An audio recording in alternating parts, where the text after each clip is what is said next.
guys, so I'm here today to do my birthday book haul. I've already uploaded my March book haul, which were the books I bought for myself and were sent by publishers in March. If you want to check that out, I'll link it down below.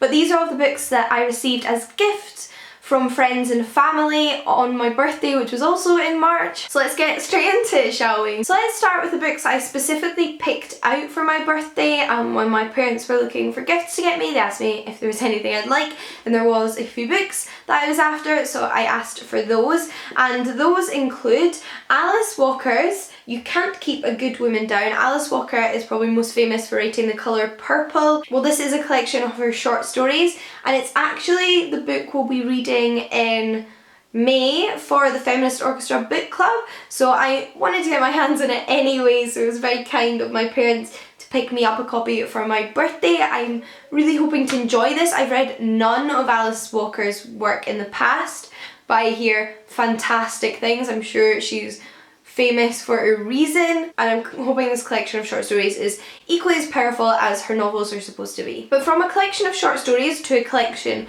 of ancient Greek plays, I also have a collection of Euripides plays. This is an edition of Euripides published by Chicago Press, and I believe you can get all of Euripides plays in these editions. To match, this is the second volume, and it includes Andromache, Hecuba, The Suppliant Women, and Electra.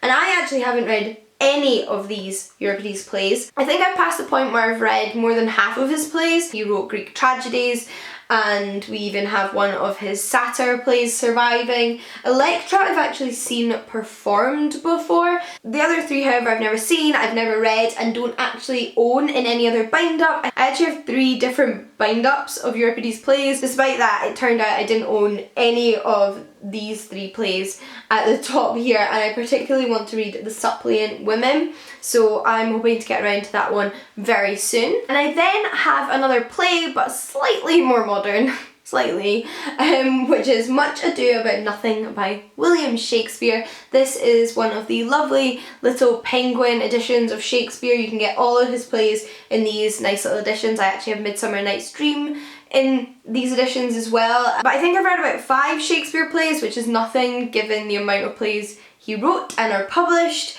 So I'm looking forward to reading another of his plays. This one is a comedy, and I'm very happy to have this lovely little edition of it. And lastly, books I picked for myself. I have 2 of the little black classics from Penguin, and those are The Yellow Wallpaper by Charlotte Perkins Gilman, which everybody raves about. I haven't read anything by this author yet, but I believe this one is about female hysteria and the treatment of women's mental health in the 19th century. Apparently awesome. I hear amazing things, so I'm happy to finally have a copy.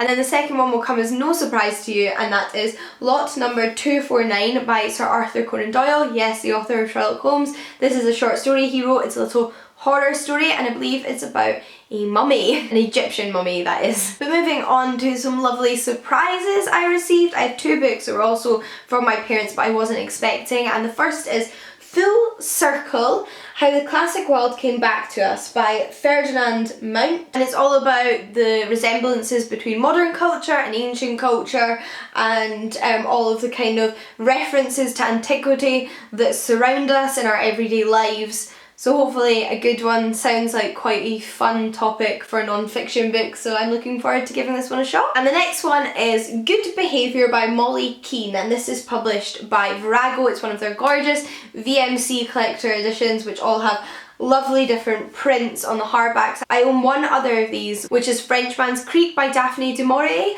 I don't know too much about this book, but I have actually seen it before. The description just tells me that it is about a young girl who's kind of neglected by her parents. I think her father is a bit of an indulgent philanderer, and although he loves his daughter, he's much more interested in his own self-gratification, and her mother's just very unloving and doesn't really show her any love. So sounds really interesting, has really rave reviews, so hopefully I enjoy it. But then a few books I received from my lovely friends. The first one was from my friend Tanya, who is also a booktuber, and I'll link her channel down below, and that is Witch by Eva Ibbotson. So Eva Ibbotson's book, The Secret of Platform 13, was one of my favourite children's books. I absolutely loved it. I used to reread it all the time.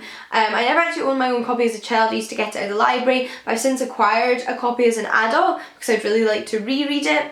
But surprisingly, I never read any of Eva Ibbotson's other books as a child, so Tanya sent me Witch Witch, which she's read and enjoyed, to try out, and I've actually already read this one and I really enjoyed it. I think The Platform of 13 is still my favourite book by her, but obviously I have quite a deep connection to that one because it was a favourite from when I was a child.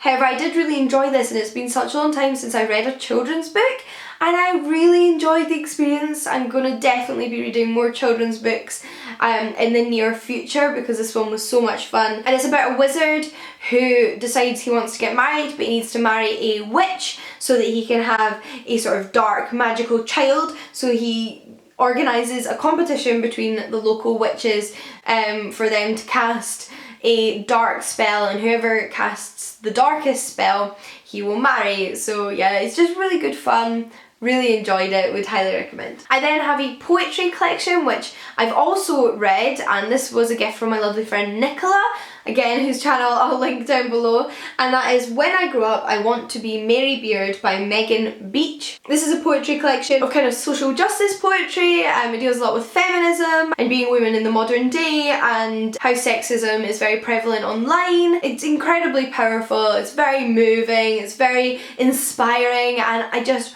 really enjoyed this collection. It's one of my new favourite poetry collections.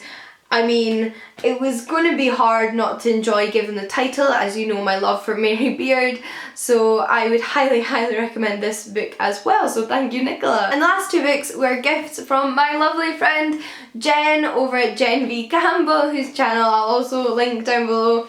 And the first one, I actually had a sneaking suspicion she had bought this for my birthday when she told me not to buy any books in case they were the same book that she was sending me in the post, and I had to resist buying this book specifically after seeing it on her channel because I was like, what if that's the book she bought me? And I'm glad I didn't buy it because it was, and that is The Butcher's Hook by Janet Ellis. This just sounds fascinating. It's a dark period novel about a rich young woman who has just very strange characteristics. She doesn't kind of behave like other young ladies of her stature in society, so everyone thinks she's a bit weird and she doesn't have a lot of friends, and she takes a liking to the butcher boy and decides she wants to marry him. I think that's what happens anyway. It sounds really interesting, it sounds really dark, and it's set in the 1700s. It's also a stunning cover. This is published by Two Roads,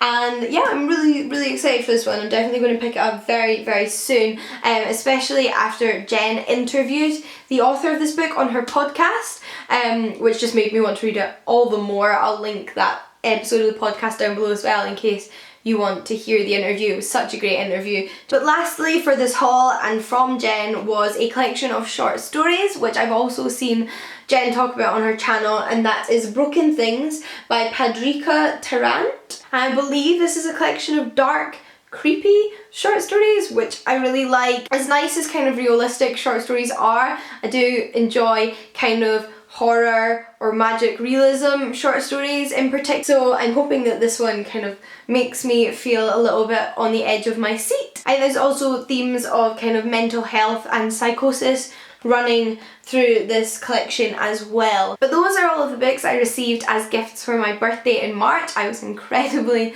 lucky to get all of these books. I'm super excited for all of them. I feel just very privileged, and I think everybody in my life knows me very well, so thank you very much, and I hope you enjoyed this book haul. Until next time guys, happy reading. I'll see you all again soon. Bye! I'm here today to talk to you about Greek and Roman or classical mythology and books from the time period that you can read to familiarise yourself with ancient Greek and Roman mythology. So